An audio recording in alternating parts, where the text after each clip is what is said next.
પાટણ મામલતદાર કચેરી ખાતે ઓપરેશન અભ્યાસ અંતર્ગત સિવિલ ડિફેન્સ મોકડ્રીલ યોજાઈ.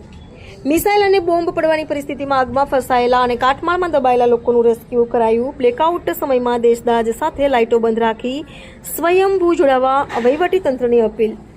પાટણ જિલ્લા કલેક્ટર શ્રી તુષાર ભટ્ટના માર્ગદર્શન અને સૂચના મુજબ પાટણ જિલ્લામાં IOCL terminal Siddhpur, GIDC Siddhpur, Siddhpur નગરપાલિકા, પાટણ નગરપાલિકા, ચાણસ્મા નગરપાલિકા, હારીજ નગરપાલિકા, રાધનપુર નગરપાલિકા, IOCL pipeline unit Radhanpur, HPCL pumping station Santalpur ખાતે સિવિલ ડિફેન્સ મોકડ્રીલ યોજાઈ હતી. મોકડ્રીલમાં પોલીસ, ફાયર, વીજળી, આરોગ્ય અને નગરપાલિકા તેમજ વહીવટીતંત્રના તમામ વિભાગના અધિકારીઓ અને કર્મચારીઓ જોડાયા હતા.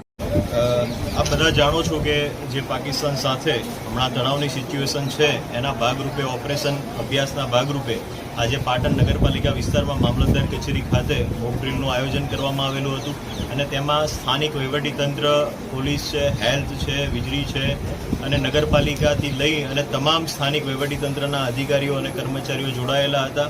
ખાસ કરીને જે બોમ્બમારાની ઘટનાઓ અને મિસાઇલ પડવાની ઘટનાઓ યુદ્ધમાં થતી હોય છે તો એવી સિચ્યુએશનમાં ફાયર અને કાટમાર નીચે દબાઈ જવાની ઘટનાઓ બનતી હોય છે. તો એવા કિસ્સામાં તમામ લોકોનું આપણે રેસ્ક્યુ કરેલું હતું અને રેસ્ક્યુ કરેલા જે સલામત લોકો હતા એમને આપણે પ્રાઇમરી સ્કૂલ્સ ખાતે લઈ જવામાં આવ્યા હતા અને એમને તમામ પ્રકારની જે ભોજન, પાણી અને રહેવા જમવાની વ્યવસ્થા છે એ પૂરી પાડવામાં આવેલી હતી. અને 5 લોકો હતા એ થોડા ઇન્જર્ડ થયેલા હતા બોમ્બમારાની ઘટનામાં, તો એવા લોકોને આપણે અહીંયા સિવિલ હોસ્પિટલ ખાતે પાટણ ખાતે લાવવામાં આવેલા હતા.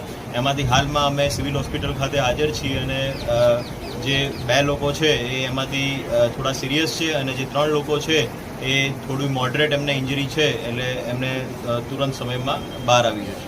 બ્લેકઆઉટ સમય દરમિયાન અને લોકોને શું મેસેજ આપશે?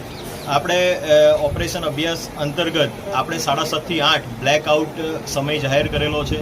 ખાસ કરીને આ એવો સમય છે કે લોકો પણ આ બાબતે જાગૃત બને કે જ્યારે આવી કોઈ પણ સાયરનની ઘટના થાય, સાયરન વાગે, બરાબર છે, ત્યારે સૌથી પહેલું એ કરવાનું છે કે લાઇટ આપણી બંધ કરી દેવાની છે અને બિનજરૂરી અવરજવર જે રોડ ઉપર હોય એ આપણે બંધ કરીએ છીએ. તો એમાં આજે પાટણ નગરપાલિકાની તમામ લોકોને અપીલ અને વિનંતી કરવામાં આવી છે કે સ્વયંભૂ રીતે જ આપણે વીજળી દ્વારા નહીં પણ સ્વયંભૂ રીતે જ પોતાની લાઇટ બંધ રાખે અને દેશભક્તિના રૂપે એ પોતાની ફરજ અદા કરે તેમ સ્થાનિક વહીવટીતંત્ર અને જિલ્લા વહીવટીતંત્ર વતી હું તમામ પાટણ નગરજનોને વિનંતી કરું છું.